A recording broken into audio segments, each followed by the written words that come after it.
Okay, as you can see in today's video, I am going to go over an explanation for discharging a capacitor, and we're going to be talking about the voltage with respect to time across the capacitor and the current through the circuit with respect to time, and I hope also to give you a good explanation of the time constant, kind of a conceptual understanding of the time constant, which we calculate as R times C. Now this is the kind of the circuit I'm going to be using or talking about a little bit in this video.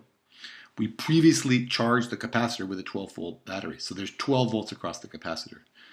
The previous video, which you can link to up in the upper right, we had the 470 microfarad capacitor. So now we have a 470 microfarad capacitor with 12 volts across it.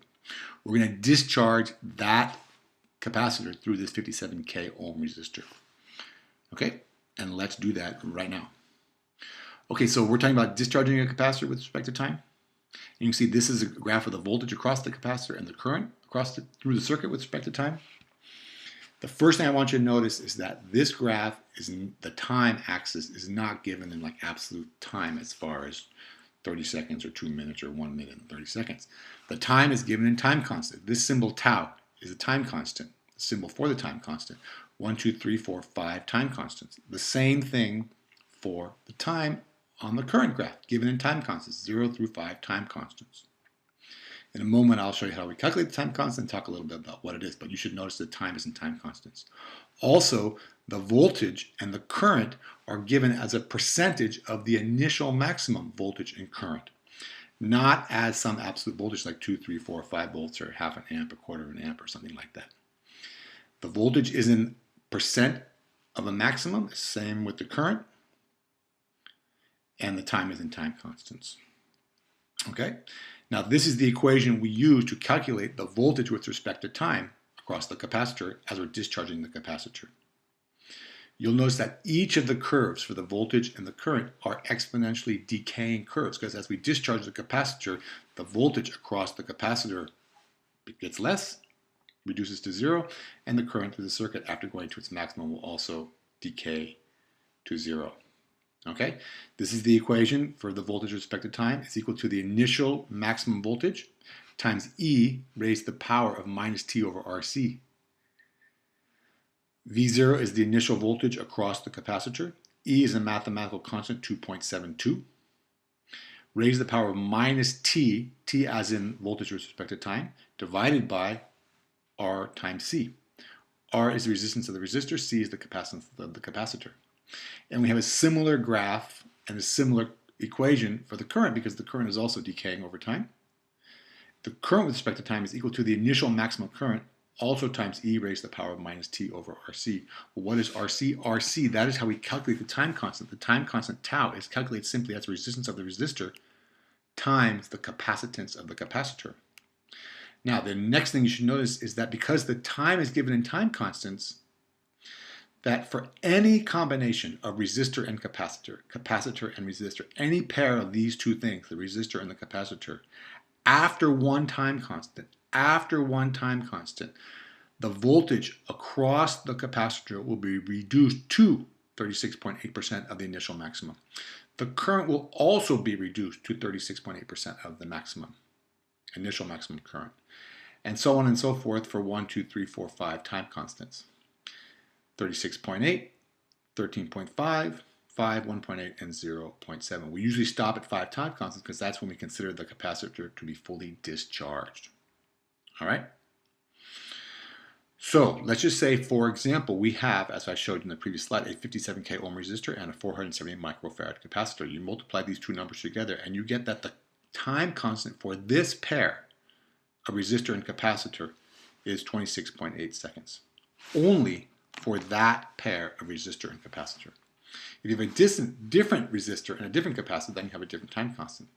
But in any case, after one time constant, the voltage is already reduced to 36.8%. So for this pair, after 26.8 seconds, the current will be reduced to 36.8% of the maximum. After two time constants, which I believe is 53.6 seconds, it'll be reduced to 13.5%.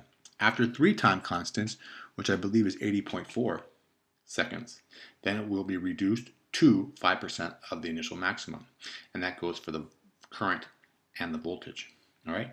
Now you can see that the time constant really tells us how long it takes either to charge or in this case to discharge a capacitor. If we want the capacitor to take longer to discharge, we can increase the resistance. If we want it to discharge more quickly, we can decrease the resistance.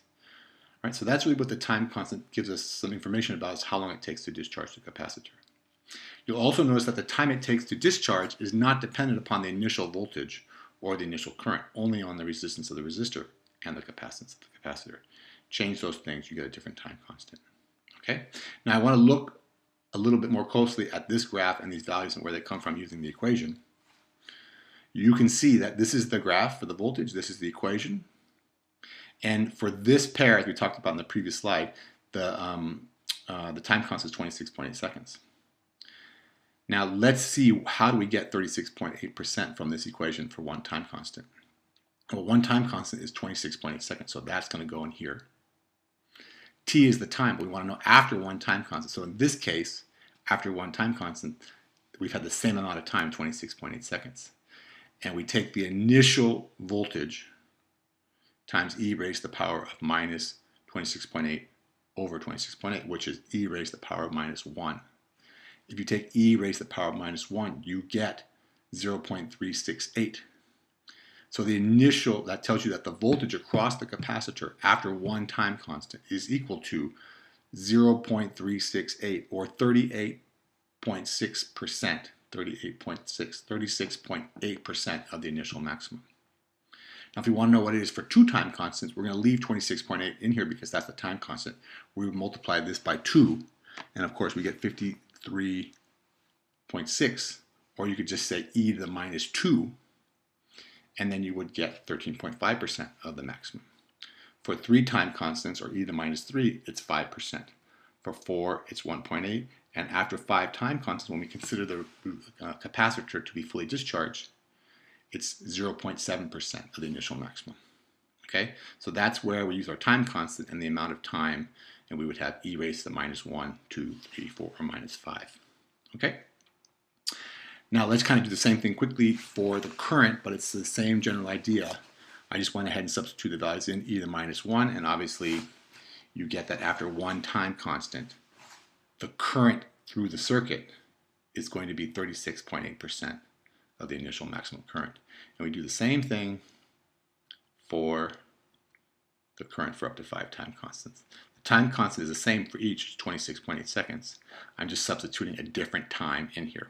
One time constant, as I said, like 53.6 seconds for 2 time constants, 80.4 for 3 time constants, 107.2 for 4 time constants, and then something like 130 or something like that, 35 for 5 time constants, okay? All right, now that is how the time constant works for those circuits, and then we can draw this table or write this table up, discharging the capacitor. You can see after one time constant, well, this is the column for time constants, 1 through 5. This is the voltage and the current as a percentage of the initial maximum, and you get the same thing because they're both exponentially decaying curves. Sometimes we want to know what is, or when will the voltage or the current be reduced by half. That would be after about 0.7 time constants. Okay, so there you go. That's the voltage and the current with respect to time for discharging a capacitor.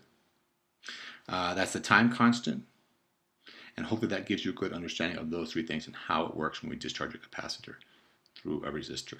Okay, thank you very much for watching. I hope you found that video helpful. If you did, please do all the following 3 things. Subscribe to my channel, get all my excellent physics, chemistry, and math videos. Leave me a nice positive comment, or let me know, did you like the video? Did you find it helpful? I appreciate all your comments. And then give me a thumbs up for this video too if you liked it. Thank you very much for watching. We'll hope to see you in the next video.